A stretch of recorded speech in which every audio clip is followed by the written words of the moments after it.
जो स्वर्ग का राजा है वह आज बिना खाए पिए भाग के छिपा है, और जो पृथ्वी के राजा नहुस हैं वह स्वर्ग के अधिपति बन गए। 1000 वर्षों तक देवराज इंद्र मानसरोवर के उस जल में छिपे रहकर पुरुषोत्तम भगवान नारायण की आराधना करते रहे। यानी जिस भांति स्वप्न में भिखारी राजा हो जाए, राजा भिखारी हो जाए, अब भिखारी इंद्रलोक का राजा बन जाए, पर जागने में कुछ नहीं रहता। बस उसी तरह से यह पूरा संसार जो भी दृश्य प्रपंच है यह सब का सब स्वप्न होता है। उन्होंने पहले कहा काहु न कोई सुख दुख कर दाता, निज कृत कर्म भोग सुख दाता, और अब उन्होंने कहा कि सपने हो ही भिखारी नृप, रंग ना कुपति हो, जागे न लाभ न हानु कछ, तेरे प्रपंच जिय जोई। तो बताइए इस संसार का क्या भरोसा, कब क्या हो जाए। जय श्री कृष्ण। आप सभी भक्तों को पंडित श्री लल्लन पांडे का जय श्री राम, जय श्री कृष्ण। मित्रों, लक्ष्मण जी आगे कहते हैं निषाद राज से, भैया सपने हो ही भिखारी नृप, रंक नाक पति हो, जागे लाभ न हानि कछु, तिमि प्रपंच जिय जो। यानी जिस भांति स्वप्न में भिखारी राजा हो जाए, राजा भिखारी हो जाए, अब भिखारी इंद्रलोक का राजा बन जाए, पर जागने में कुछ नहीं रहता। बस उसी तरह से यह पूरा संसार जो भी दृश्य प्रपंच है यह सब का सब स्वप्न होते हैं। अब आइए उदाहरण से समझते हैं। एक प्रसंग जो है श्रीमद् भागवत महापुराण के 6वें स्कंध का है। एक बार असुरों से देवता हार चुके थे। असुरों का राजा वृत्रासुर स्वर्ग पर कब्जा जमा चुका था, और असुरों के राज्य के कारण सारे देवता ऋषि, भाई असुर राजा है तो अत्याचार करवे करेंगे, अब शासन अधर्म का था, तो ऋषि मुनि देवता यक्ष गंधर्व सभी दुखी थे। ये लोग अंदर ही अंदर तैयारी कर रहे थे, और इन लोगों ने इंद्र से कहा कि आप वृत्रासुर का वध कीजिए।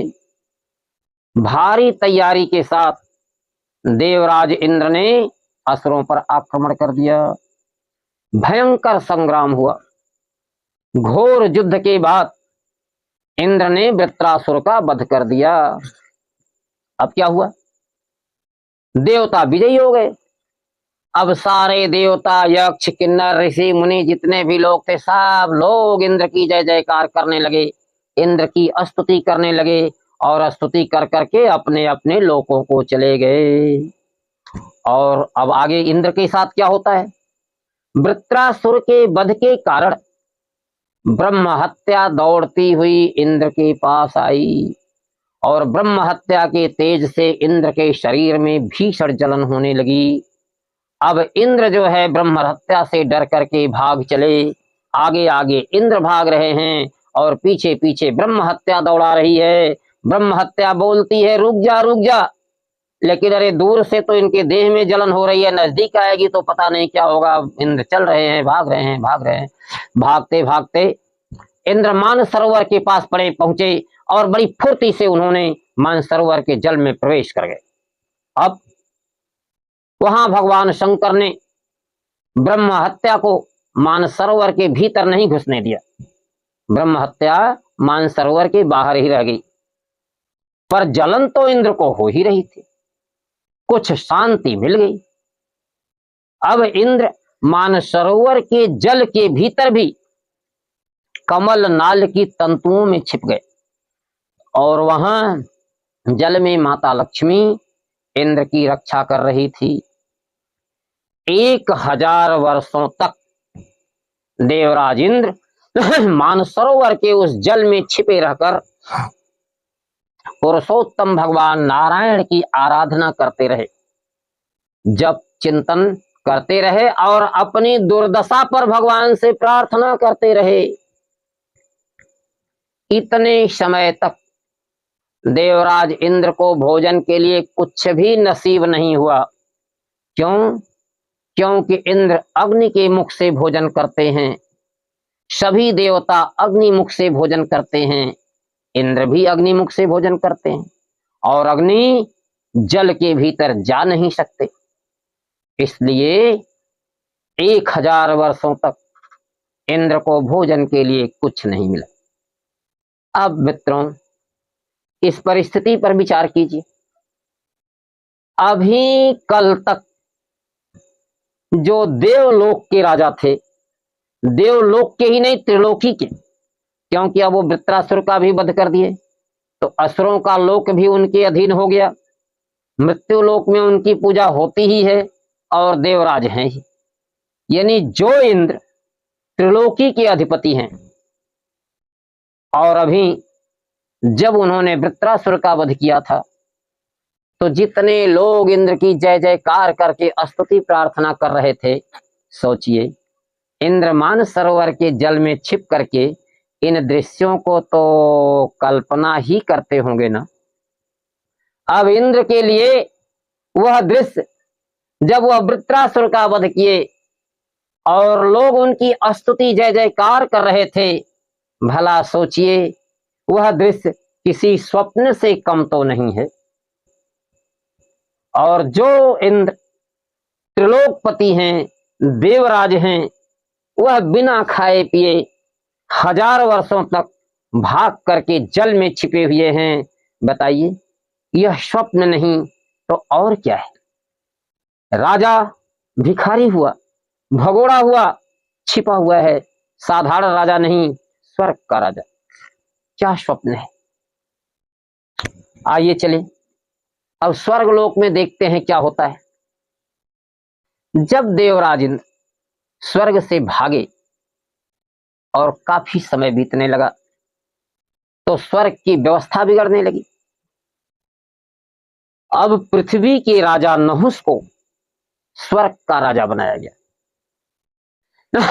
भक्तों, नहुस पृथ्वी लोक के राजा थे, मानते हैं कि बड़े पुण्यात्मा थे, लेकिन फिर भी पृथ्वी के राजा सशरीर स्वर्ग पहुंचे और देवराज इंद्र बन गए। यह किस स्वप्न से कम है। रंक नाक पति होए, सपने हो ही भिखार इंद्र। भैया लक्ष्मण ने क्या कहा निषाद राज से कि सपने हो ही भिखार इंद्र, रंक नाक पति हो। जो स्वर्ग का राजा है वह आज बिना खाए पिए भाग के छिपा है, और जो पृथ्वी के राजा नहुस हैं वह स्वर्ग के अधिपति बन गए। तो बताइए इस संसार का क्या भरोसा, कब क्या हो जाए। और यह किसी स्वप्न से कम है। देवराज इंद्र भाग कर छिपे हैं और राजा नहुस स्वर्ग के राजा बने। अब आगे देखिए क्या होता है। बहुत दिनों तक राजा नहुस स्वर्ग का राज्य किए, किंतु एक बार इनके मन में विकार उत्पन्न हो गया। और जब किसी के मन में अहंकार होता है, विकार होता है, तो उसका पतन शुरू हो जाता है। इंद्र ने इंद्राणी शची को संदेश भेजा कि मैं स्वर्ग का अधिपति हूं, इसलिए देवराज इंद्र मैं ही हूं, क्योंकि मैं इंद्रासन पर विराजमान हूं, इसलिए इंद्र की समस्त संपत्तियों का उपभोग करने का मुझे अधिकार है, इसलिए मैं तुम्हारी प्रतीक्षा कर रहा हूं। जब नहुस का यह संदेश शची को मिला, शची घबराई हुई गुरु बृहस्पति के पास पहुंची। गुरु बृहस्पति ने कहा, शची तुम सती नारी हो और तुम स्वर्ग की इंद्राणी हो, तुम बुद्धिमान हो, तुम अपने सतीत्व के बल से, अपने बुद्धि के बल से अपनी रक्षा स्वयं कर सकती हो, अपने तेज को जागृत करो। हाँ, मैं इतना बता देता हूं कि सठे साठ्यम समाचरित, दुष्ट के साथ दुष्टता का व्यवहार करना ही चाहिए और छल का जवाब छल से देना पाप नहीं है। अब देवी शची गुरु बृहस्पति की आज्ञा पा गई। उन्होंने अपने सतीत्व को याद किया और बुद्धि का आश्रय लेकर के राजा नहुस के पास संदेश भेजा, यदि आप ऋषियों की पालकी में बैठ करके मेरे पास आए और ऋषि लोग तेज गति से पालकी ढोएं तो मैं खुश होकर के अपने महल में आपका स्वागत करूंगी। इस संदेश में कितनी बड़ी चालाकी छिपी हुई है, नहुस इसे समझ नहीं पाए। क्यों? क्योंकि आरत के बस रहें न चेतु, और जो कामातुर हो, कामातुराणाम न सुखम न निद्रा, काम और कामी को लज्जा भी नहीं होती। कामातुराणाम न भयम न लज्जा, मैंने भूल कर दी कहने में, कामी को भय और लज्जा नहीं होती। क्षुधातुराणाम न सुखम न निद्रा, जो भूख से व्याकुल है उसे न सुख मिलता है न नींद लगती है। और कामातुराणाम न भयम न लज्जा, काम के वश में है, और जब काम में विघ्न पड़ता है तो क्रोध उत्पन्न होता है, तब विवेक नष्ट हो जाता है। परंतु नहुस ने तो इतना ही सोचा कि शची मेरा इंतजार कर रही है, इस बात की चालाकी पर नहुस का ध्यान नहीं गया, और नहुस ने बिना विचारे ऋषियों को बुला लिया, और ऋषियों को आज्ञा हुई पालकी उठाने की। ऋषि लोगों ने पालकी उठा ली। आज जब ऋषि लोग पालकी में चल पड़े, अरे भाई, तो ऋषि पालकी तो कभी का ढोए नहीं है, इधर उधर डगमग डगमग होने लगी। नहुस को जल्दी थी, शची का संदेश था कि ऋषि लोग तेज गति से पालकी ढोएं। अब श्री नहुस ने कहा सर्प सर्प, इसका अर्थ है कि सर्प की गति से तेज चलो। अब ऋषि लोग थोड़ा प्रयास करके कुछ तेज चले। फिर नहुस ने कहा सर्प सर्प, माने और तेज चलो और तेज चलो। फिर ऋषि लोग सोचने लगे कैसे पालकी उठाएं, कैसे चले। और तीसरी बार फिर नहुस ने कहा सर्प सर्प। अब तीसरी बार ऋषियों को गुस्सा आ गया। उन्होंने कहा दुष्ट अहंकारी राजा नहुस, तो बार बार सर्प सर्प करता है, जा सर्प होकर के पृथ्वी पर गिर जा। ऋषियों के श्राप देते ही नहुस सर्प बनकर पृथ्वी पर गिर पड़ा। यही शची की चालाकी थी कि जैसे ही नहुस ऋषियों से पालकी उठवाएंगे, इनके पुण्य क्षीण हो जाएंगे, और पुण्य क्षीण होते ही नहुस स्वर्ग से गिर जाएंगे, और कहीं कुछ और अपराध हो गया तो ऋषि लोग श्राप दे देंगे, तब उनका समूल पतन हो जाएगा। शची की यही चालाकी थी, और गुरु बृहस्पति का यही संकेत था, और वह योजना सफल भी हुई। नहुस पृथ्वी से स्वर्ग पहुंचे, और स्वर्ग से माने मनुष्य से देवता बने, और देवता से सर्प बने। यह है इस संसार का नियम, कब क्या हो जाए कुछ नहीं कहा जा सकता, और इसीलिए इस संसार को स्वप्नवत कहते हैं। अब बताइए, सर्प बन करके नहुस क्या सोचेंगे? स्वर्ग का सुख स्वप्नवत हो गया। अब देखते हैं, चलिए मानसरोवर में चलें, देवराज इंद्र की गति देखें क्या है। वहां 1000 वर्ष पूरे होने को हैं, और 1000 वर्षों की तपस्या से ब्रह्म हत्या का पाप बहुत क्षीण हो चला। अब ऋषियों ने इंद्र को स्वर्ग में बुलाया, और उनसे अश्वमेध यज्ञ का अनुष्ठान करवाया।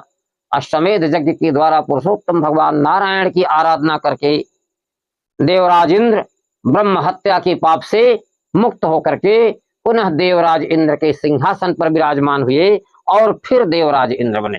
यानी स्वप्न से जागना, और जागने से स्वप्न। तो यही है इस संसार का नियम।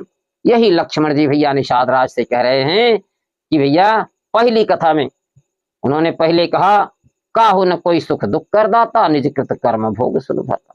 और अब उन्होंने कहा कि सपने हो ही भिखारी नृप, रंग नाकपति होय, जागे न लाभ न हानु कछ, तिम प्रपंच जिय जोय।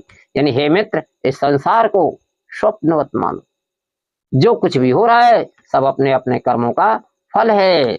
जय श्री